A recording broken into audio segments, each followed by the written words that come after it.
Assalamualaikum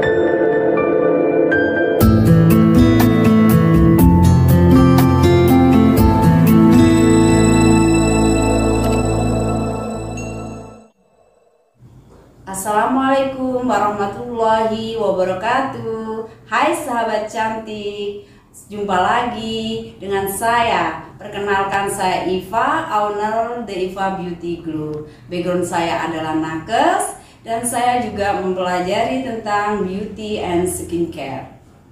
My passion here, I'm going to give you topic about the beauty and skincare, yaitu tentang melasma. Sebelum kita ke topik pembahasan, kita harus mengetahui apa itu melasma. Melasma adalah kondisi kulit di mana tubuh memproduksi melanin secara berlebihan.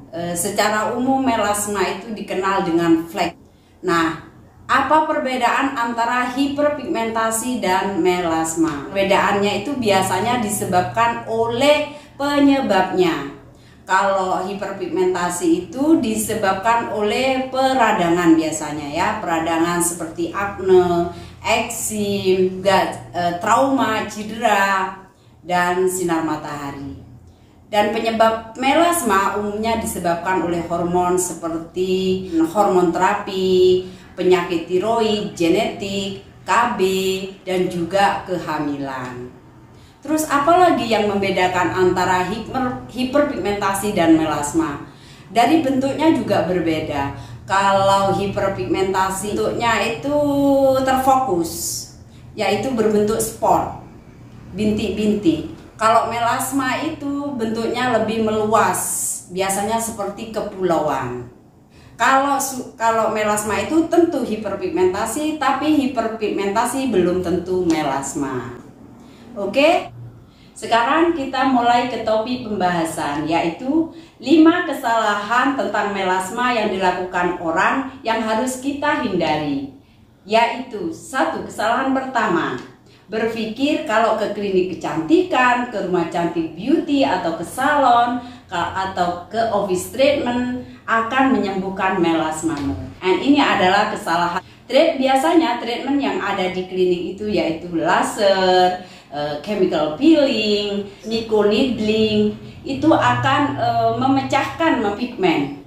Tapi kalau dilakukannya secara salah, misalnya lasernya terlalu kuat, maka melasmamu akan keluar lebih banyak lagi. Kalau dilakukan microneedling misalnya terlalu dalam dan terlalu lama, maka akan terjadi peradangan, akan timbul PIH, yaitu post inflammatory hyperpigmentasi. Maka melasmamu akan bertambah banyak. Tapi jika dilakukan secara benar, treatment ini akan memecahkan pigmenmu. Jadi kalau berpikir treatment di klinik atau di office treatment akan menyembuhkan melasmamu, itu salah. Karena treatment saja tanpa kandungan aktif skincare ataupun sun protection tidak akan menyembuhkan melasmamu. Kesalahan kedua, apa itu? Not being crazy to use sunscreen, tidak menggunakan sunscreen. Ini ada sebuah kasus ya di Amerika yang diteliti oleh seorang dokter surgeon di Amerika, plastic surgeon. Dia melakukan penelitian terhadap pasiennya.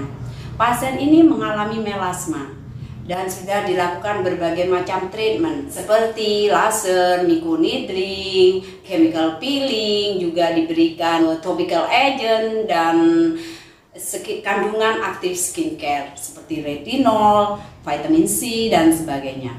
Nah, dalam waktu 1 tahun ini, pasien ini ada perkembangan yang bagus.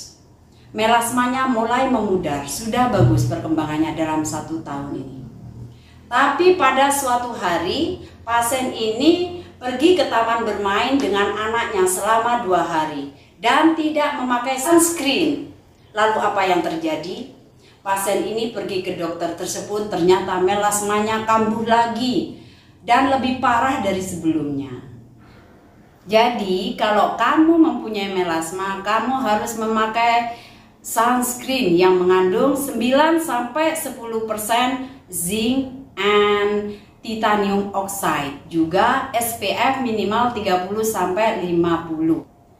Dan juga kamu dianjurkan kalau keluar rumah memakai physical blocker. Seperti apa physical blocker itu? Seperti mask atau topi yang lebar. Oke? Sekarang menuju kesalahan yang nomor 3. Tidak memakai kandungan aktif skincare. Apa itu kandungan aktif skincare? Seperti retinol, vitamin C, hydroquinone, non-hydroquinone lightener, alpha-arbutin, kojic acid, azelaic acid. Nah, kalau kamu mempunyai melasma, kamu wajib dan harus memakai kandungan aktif skincare ini. Kenapa itu sangat penting? Begini ceritanya. Apa itu pigmen? Pigmen itu adalah melanin yang memberikan warna pada kulit kita. Nah, kalau kulit kita terekspos oleh sinar matahari atau terjadi cedera atau trauma ataupun penyebab lainnya seperti hormon atau berbagai macam penyakit seperti tiroid, melanin ini dibuat oleh sebuah sel yang namanya melanosit. Melanosit ini letaknya di epidermis, di lapisan yang paling bawah, yaitu di stratum basale. Nah, kalau kita terekspos oleh matahari, maka apa yang terjadi? Sel melanosit akan memproduksi melanin secara berlebihan. Nah, di sini peranan dari kandungan aktif skincare sangat penting untuk menekan sel melanosit untuk tidak memproduksi melanin secara berlebihan. Retinol shut down the melanin production. Vitamin C also shut down the melanin production. Azelaic acid, hydroquinone also stop the melanin production. Jadi, kamu harus memakai kandungan aktif skincare. Kesalahan yang nomor 4, yaitu tidak hati-hati dengan hydroquinone. Sampai sekarang, hydroquinone merupakan gold standar untuk melasma. Ya, hydroquinone bisa menekan melanosit untuk tidak memproduksi melanin. Melasmamu juga akan memudar. Jadi, hydroquinone ini mempunyai peranan yang penting untuk memudarkan melasma kalau penggunaannya secara hati-hati dan secara benar. Peraturannya yang benar adalah kamu bisa memakai hydroquinone 4-5 bulan dan dipakai sunscreen. Setelah itu disiklus dengan memakai non-hydroquinone lightener seperti yang saya sebutkan sebelumnya, yaitu vitamin C, kojic acid, alpha-arbutin, licorice, yang kerjanya juga menekan sel melanosit untuk tidak memproduksi melanin. Jadi Anda harus hati-hati dengan penggunaan hydroquinone. Sekarang adalah kesalahan yang kelima, yaitu tidak konsisten dengan produk yang benar. Apa produk yang benar? Yaitu sunscreen, tabir surya atau pelindung matahari, dan juga harus konsisten dengan kandungan aktif skincare seperti retinol, vitamin C, niacinamide, azelaic acid atau non-hydroquinone lightener. Jadi kandungan aktif skincare ini juga sunscreen berperanan penting untuk memudarkan melasmamu. Jadi kalian harus memakainya secara konsisten. Perubahan kulitmu tidak akan terjadi semalam, tidak akan terjadi secara instan. Ini adalah proses yang panjang, proses yang lambat. Kunci keberhasilanmu adalah by using active skincare ingredient. Jika kamu bisa lebih bersabar, bisa memanage proses ini, maka kamu akan melihat hasilnya. Melasmamu akan memudar. Saya berharap kalian bisa menemukan topik ini, yaitu 5 kesalahan tentang melasma yang harus kita hindari.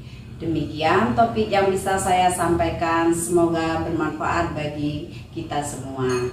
Dan jangan lupa untuk di subscribe, like dan share, sehingga saya akan lebih bersemangat untuk memberikan topik berikutnya.